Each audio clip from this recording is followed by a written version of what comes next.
అందరికీ నమస్కారం అండి. నేను మణికుమార్ని, కుంభకోణం కాపురం ప్రాసెస్ విజయవాడ నుంచి.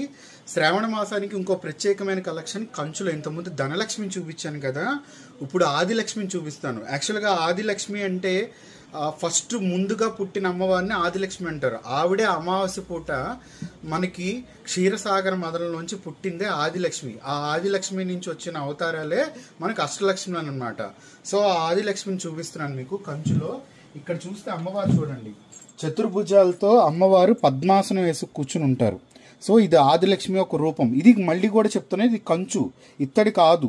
సో ఈ పీఠం ఏదవుతుందో పీఠం మీద పద్మపీఠం మీద పద్మాసనం వేసి కూర్చుంటారు. అమ్మవారు ఒక ముఖము సేమ్. ఇంక ఇవన్నీ కూడా డీటెయిలింగ్, ఇవన్నీ కూడా సేమ్. మీకు ఏదైతే కంచు ఫినిషింగ్ అంటే మీకు మొత్తం చోళా స్కల్ప్చరే ఉంటాయి. ఎందుకంటే ఆ ప్యాటర్న్స్ అనేవి, ఆ ఫేసెస్, ఆ కార్వింగ్స్ అనేవి, ఆ తర్వాత ఆ ఫినిషింగ్ అనేది, అవన్నీ కూడా అలాగే మలుస్తారు. సో తర్వాత వచ్చేటప్పటికి మీకు దీనికి వెనకాల వచ్చేటప్పటికి అష్టలక్ష్ములు తోరణం వస్తుందన్నమాట. సో ఈ తోరణం అనేది మనం ఫిట్ చేసుకోవచ్చు, అలాగే రిమూవ్ చేసేసుకోవచ్చు. ఒకసారి మీకు పెట్టి కూడా చూపిస్తాను తోరణాన్ని. సో కరెక్ట్గా ఫిట్ అవుతుందన్నమాట. సో ఇక్కడ చూస్తే మనకి ఆదిలక్ష్మి అమ్మవారి చుట్టూరుతా అమ్మవారి నుంచి వచ్చిన శక్తులు అష్టలక్ష్మి మూర్తులు అందరు ఉన్నారు. ఇక్కడ మధ్యలో మహాలక్ష్మి ఉంది. సో అటు ఇటు యాలీలు అనమాట, అటు ఇటు మనకి పిల్లర్లాగా యాలీలు. ఈ విగ్రహం చాలా చాలా స్పెషల్ డీటెయిలింగ్తో, అష్టలక్ష్ములతో చాలా చాలా బాగుంటుంది. ఈ విగ్రహాన్ని మనం పూజించడం వల్ల ఏంటంటే ఒకే దాంట్లో అష్టలక్ష్ములు పూజించిన ఫలితం అనేది ఉంటుంది. అలాగే అందరు ఇందులో ఉన్నారు కాబట్టి ఆ ఫలితాన్ని అయితే నేను మామూలుగా చెప్తున్నాను మీకు.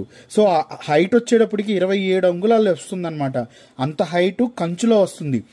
ఈ విగ్రహం కూడా మనకి ఇంట్లోకి పూజకి, వ్రతాలకి, అలాగే షోరూమ్స్లో ఎంట్రన్స్లో పెట్టుకోవడానికి, నిత్య లక్ష్మీ పూజ చేసుకోవడానికి, అది ప్రదోషకాలం అవ్వచ్చు, ప్రాతకాలం అవ్వచ్చు, ఎప్పుడైనా సరే చేసుకోవడానికి అన్ని రకాలుగా అనువైన కంచు లోహంతో తయారు చేయబడిన విగ్రహం అనమాట.